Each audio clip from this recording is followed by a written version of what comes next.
നമസ്കാരം. മലയാളി വാർത്തയിലേക്ക് സ്വാഗതം. CPM അവർക്കുള്ള 15 സീറ്റുകളിലെ സ്ഥാനാർത്ഥികളെയും പ്രഖ്യാപിച്ചു കഴിഞ്ഞിരിക്കുകയാണ്. പാർട്ടി മുന്നേ തന്നെ വളരെ ശക്തമായ നീക്കമാണ് നടത്തിക്കൊണ്ടിരിക്കുന്നത്.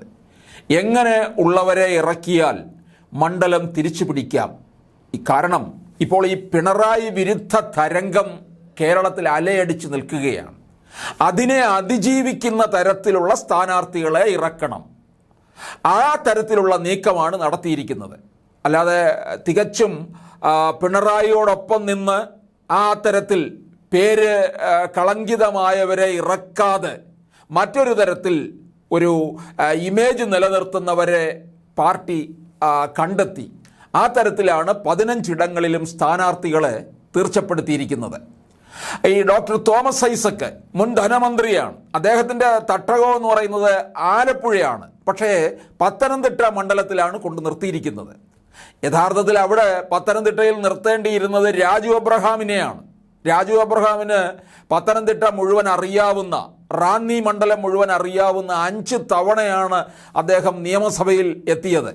5 തവണ എന്ന് പറയുമ്പോൾ 25 വർഷം അദ്ദേഹം നിയമസഭയിൽ ഉണ്ടായിരുന്നു. 2016 ജയിച്ചു വരുമ്പോൾ മന്ത്രിയാക്കുമെന്ന് വിചാരിച്ചു. VS അനുഭാവി ആയതുകൊണ്ട് പിണറായി ഒതുക്കിയിരുത്തി. റാന്നിയിലെ ജ്യോതി ബസു എന്നാണ് അറിയപ്പെടുന്നത്. അവിടുത്തെ സഭകളും ഒക്കെ ആയിട്ട് തന്നെ വളരെ അടുത്ത ബന്ധമുണ്ട്. മറ്റ് സമുദായവും ഒക്കെ ആയിട്ടും ബന്ധം പുലർത്തിയിരിക്കുന്ന ആളാണ് രാജു അബ്രഹാം. പക്ഷേ തോമസ് ഐസക് രാജു അബ്രഹാമിനെ കടത്തിവെട്ടി അവിടം പിടിച്ചടക്കി. ക്രൈസ്തവ വോട്ടുകൾ കൂടുതൽ സമാഹരിക്കാൻ കഴിയുമെന്നാണ് പറഞ്ഞു നിൽക്കുന്നത്. പക്ഷേ ഈ ക്രൈസ്തവ വോട്ടുകൾ സമാഹരിക്കാൻ വേണ്ടി തന്നെയാണ് BJP PC ജോർജിനെ പത്തനംതിട്ടയിലേക്ക് ഇറക്കുന്നത്. പക്ഷേ സിറ്റിംഗ് MP ആന്റോ ആന്റണി തന്നെ അവിടെ വലിയ വിജയം കൊയ്യും എന്നുള്ള പ്രതീക്ഷയിൽ തന്നെയാണ് നിൽക്കുന്നത്. അതുപോലെ തന്നെ നമ്മുടെ മുൻ മന്ത്രിയായ ശൈലജ ടീച്ചറെ വടകരയിലേക്ക് ഇറക്കിയിരിക്കുകയാണ്. കഴിഞ്ഞ തവണ 2019 ആലത്തൂർ നഷ്ടപ്പെട്ടതുപോലെ തന്നെ പാർട്ടിക്കേറ്റ ഒരു പ്രഹരമാണ് വടകര നഷ്ടപ്പെട്ടതും.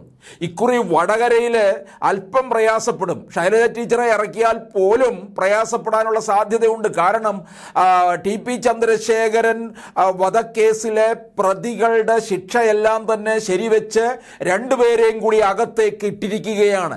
ഇനിയിപ്പോൾ കൂടുതൽ വിധി വരാനിരിക്കുകയാണ്. KK രമ അടങ്ങുന്നില്ല. അപ്പോൾ വടകര മണ്ഡലത്തിൽ ഇത് സജീവമായി ചർച്ച ചെയ്യപ്പെടും. വടകര നിയമസഭാ മണ്ഡലം നഷ്ടപ്പെട്ടത് തന്നെ CPMകാർക്ക് ആകെക്കൂടി ഒരുതരം ഭ്രാന്തിളക്കിയ അവസ്ഥയിലാണ്. അതിപ്പോഴും KK രമ നിയമസഭയിലേക്ക് വരുന്ന ആ രംഗം പിണറായി വിജയൻ്റെ നെഞ്ചിൽ കൊള്ളുന്ന തരത്തിലാണ്. അതുകൊണ്ട് വടകരയൊക്കെ തിരിച്ചു പിടിക്കണമെന്ന് ആഗ്രഹമുണ്ട്. അതുപോലെ തന്നെ തിരിച്ചു പിടിക്കണമെന്ന് ആഗ്രഹിക്കുന്ന മണ്ഡലമാണ് കൊല്ലം. അവിടെ NK പ്രേമചന്ദ്രനാണ് 2014 2019 വിജയിച്ചുകൊണ്ടിരിക്കുകയാണ്. 2014 പ്രേമചന്ദ്രൻ എതിർ സ്ഥാനാർത്ഥി എന്ന് പറയുന്നത് MA ബേബിയാണ്. സാംസ്കാരിക ആചാര്യൻ, 2ാം മുണ്ടൻ എന്നൊക്കെ പറഞ്ഞ്, 2ാം മുണ്ടൻ എന്നൊക്കെ സ്വയം അങ്ങ് പറഞ്ഞുകൊണ്ട് നടക്കുന്ന, കേരളത്തിലെ സാംസ്കാരിക രംഗം മുഴുവൻ തൻ്റെ സഞ്ചിയിലാക്കി വെച്ചുകൊണ്ട് നടക്കുന്ന ആളെന്ന് സ്വയം നെഹളിച്ച് നടക്കുന്ന MA ബേബി. അവിടെയാണ് പിണറായി വിജയൻ ചെന്ന് പറഞ്ഞത് NK പ്രേമചന്ദ്രനെ പരനാറി എന്ന് പറഞ്ഞു. ആ പരനാറി എന്ന് പറഞ്ഞതോടുകൂടി പ്രേമചന്ദ്രൻ്റെ വിജയം സുനിശ്ചിതമായി മാറുകയും ചെയ്തു. 30,000-ലധികം വോട്ടിൻ്റെ ഭൂരിപക്ഷത്തിൽ വിജയിച്ചു. ഒരു പാർലമെൻറ്റ് മണ്ഡലത്തിൽ 30,000 വോട്ടെന്ന് പറയുന്നത് വലിയ കൂടുതലൊന്നുമല്ല, അത് കുറവ് തന്നെയാണ്. 2019 വന്നപ്പോൾ പ്രേമചന്ദ്രനെ എതിരിട്ടത് ഇന്നത്തെ ധനമന്ത്രി ബാലഗോപാലാണ്. 2019 നമ്മുടെ കാരണഭൂതൻ കൊല്ലത്തി എന്നും പരനാറി എന്നും പരനാറിയാണ് എന്ന് 7 മണ്ഡലങ്ങളിൽ 4 മണ്ഡലങ്ങളിലും പ്രസംഗിച്ചു.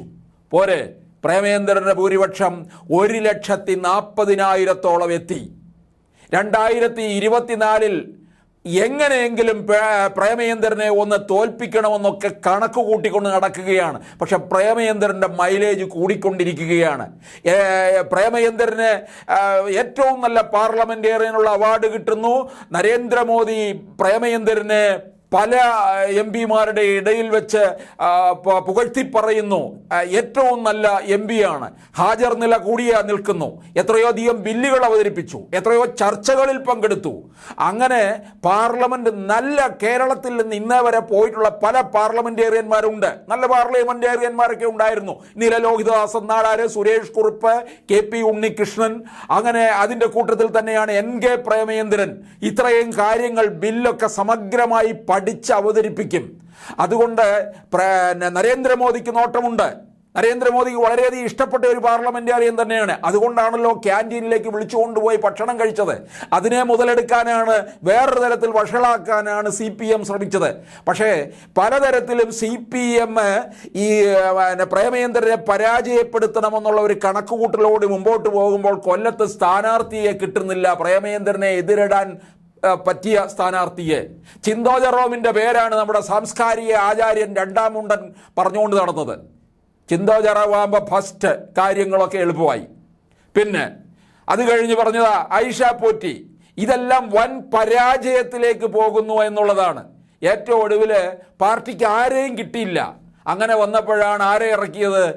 കൊല്ലം MLA ആയ മുകേഷിനെ കൊണ്ടങ്ങോട്ട് ഇറക്കിക്കൊണ്ടിരിക്കുകയാണ്. മുകേഷ് ആദ്യ തവണ 2016 കൊല്ലം നിയമസഭാ മണ്ഡലത്തിൽ നിന്ന് വിജയിച്ചു വന്നു, 14,000-ലധികം വോട്ടിൻ്റെ ഭൂരിപക്ഷം. കഴിഞ്ഞ തവണ 2021 കൊല്ലം നിയമസഭയിലുള്ള വോട്ടർമാർക്ക് മുകേഷിനെ മടുത്തു. എങ്ങനെയെങ്കിലും പറഞ്ഞ് തിരിച്ച് അയക്കണം എന്നുള്ള രീതിയിൽ നിൽക്കുകയാണ്. 2021 കിട്ടിയ ഭൂരിപക്ഷം 2200 മാത്രമാണ്. അപ്പോൾ ഒരു വൻ പരാജയത്തിലേക്ക് പോയതാണ്. അതിനെയാണ് പിടിച്ചിപ്പോൾ പാർലമെന്റിലേക്ക് നിർത്തിയിരിക്കുന്നത്. കൊല്ലത്ത് CPM NK പ്രേമചന്ദ്രൻ്റെ മുമ്പിൽ അടിയറവ് വച്ചിരിക്കുകയാണ്. NK പ്രേമചന്ദ്രൻ്റെ മുമ്പിലേക്ക് ഒരു ചാവേറിന് ഒരു ഇതിന് വിട്ടുകൊടുത്തിരിക്കുകയാണ്, ചാവേറാകാൻ വിട്ടുകൊടുത്തിരിക്കുകയാണ്. അങ്ങനെ ചാവേറാകാൻ വിട്ടുകൊടുത്തിരിക്കുന്ന ഒരാളാണ് മുകേഷ്. എന്താ, സിനിമാക്കാരൻ എന്ന് പറഞ്ഞു കഴിഞ്ഞാൽ ഉടനെ ജനം വോട്ട് ചെയ്യുമോ? ആ മണ്ഡലത്തിൽ യാതൊരു പ്രയോജനവും, കൊല്ലം നിയമസഭാ മണ്ഡലത്തിൽ പ്രയോജനം കിട്ടുന്നില്ല ആ MLA കൊണ്ട്. അങ്ങനെയുള്ള ഒരാളാണോ ഒരു പാർലമെന്റ് മണ്ഡലത്തിലെ കാര്യങ്ങൾ നോക്കാൻ കഴിയുന്നത്? എങ്ങനെയാണ്?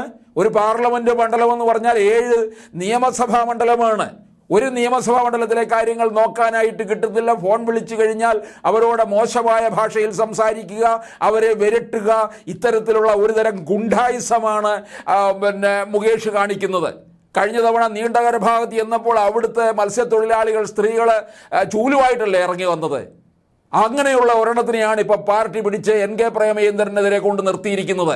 ഇത് തീർച്ചയായിട്ടും CPM-ന് അവിടെ സ്ഥാനാർത്ഥികളില്ലാത്തത് കൊണ്ട് പ്രേമചന്ദ്രൻ്റെ മുന്നിൽ അടിയറവ് പറഞ്ഞിരിക്കുകയാണെന്നുള്ളത് ഉറപ്പായ കാര്യമാണ്. എന്തായാലും പ്രേമചന്ദ്രൻ്റെ വിജയം ഉറപ്പാണ്. മുകേഷ് MLA രാവിലെ 8 മണിയാകുമ്പോൾ തന്നെ തോറ്റിരിക്കുകയും ചെയ്യും.